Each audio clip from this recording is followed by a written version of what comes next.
Şu an Türkiye'nin en büyük eğitim destek protokollerinden birini yapıyoruz.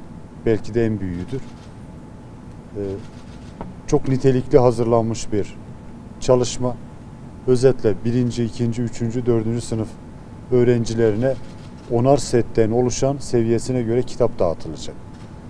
Yine 8. sınıfta sınava giren öğrencilerimize 6 kitaptan oluşan bir kitap setimiz var. 12. sınıfta olan öğrencilerimize 10 kitaptan oluşan bir kitap setimiz var. 12. sınıfta oluşan kitap setimiz eşit ağırlık, sayısal, sözel olarak ayrılmış. Okuma kitapları hem öğretici hem eğitici, çocuklarımızın kendi değerleriyle de örtüşen kitaplarımız. Başta Mehmet Hamazoğlu Başkanımız olmak üzere Şahinbey Belediyesi'nin her kademesinde çalışan mesai arkadaşlarımıza teşekkür ediyorum. Kaymakamımıza, milli eğitim personelimize, alanda bu kitapları öğrencilerimize okutacak, öğretecek öğretmenlerimize teşekkür ediyor. Hayırlı uğurlu olmasını diliyorum.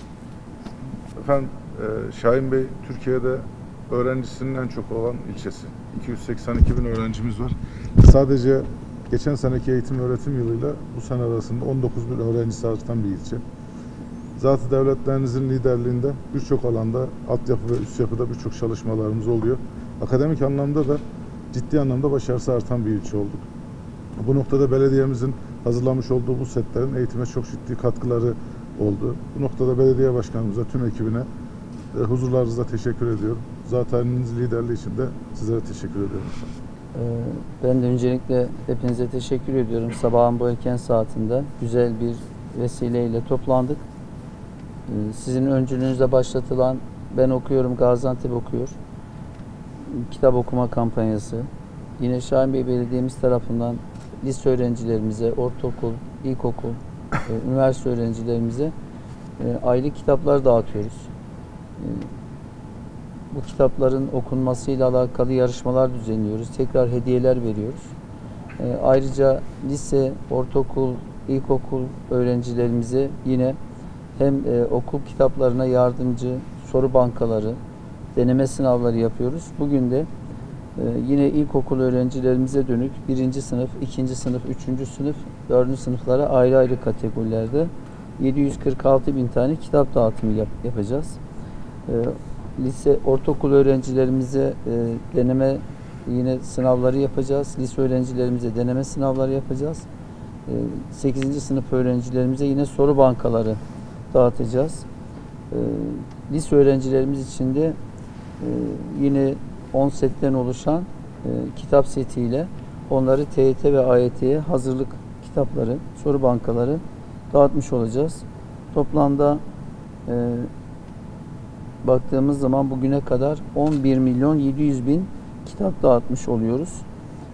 Bugünkü dağıtacağımız kitaplarla birlikte ayrıca biliyorsunuz geçtiğimiz ay kitap fuarı düzenlemiştik. Çok da başarılı geçti. Hala yankıları devam ediyor. İnşallah önümüzdeki ayda Şubat tatilinde öğrencilerimize kitap çocuk fuarı yapmak suretiyle çocuklarımızı, gençlerimizi kitapla buluşturmaya, okumaya, teşvik etmeye devam edeceğiz. Ben desteklerinizden dolayı zat halinizde Sayın Kaymakam'a, Milli Eğitim Müdürümüze teşekkür ediyorum. Tüm öğrencilerimize başarılar diliyorum. Şahinbey'in son 3 yıldır Gaziantep eğitimine çok önemli başarıda katkıları oldu. Bu son 3 yıldır hem zat halinizin, Sayın Valim, hem belediye başkanımızın eğitime vermiş olduğu katkılar nedeniyle çok bariz bir şekilde başarıda bir artış var. Bugün yine inşallah hem çocukların ilkokuluna hem ortaokul hem de lise gençlerimize kitap desteğinde bulunacağız. İlkokul çocukları için okuma kitapları, ortaokul çocukları için LGS'ye hazırlık setleri, 6 kitaptan oluşan, yine AYT, TYT'ye hazırlanan gençlerimiz için 10 kitaptan oluşan bir set ve yine 8. ve 12. sınıflara deneme sınavları için bir protokol imzalanacak.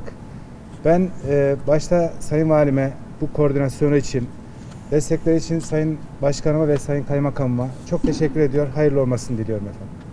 Sayın Valim, Sayın Kaymakamım, Sayın İl Müdürüm, Sayın Başkanım.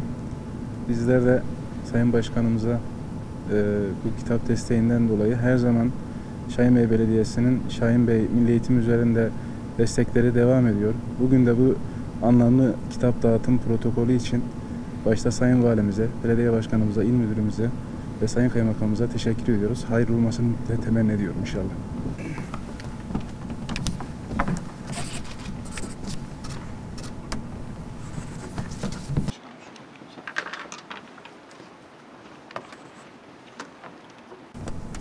Evet, Allah hayırlı etsin.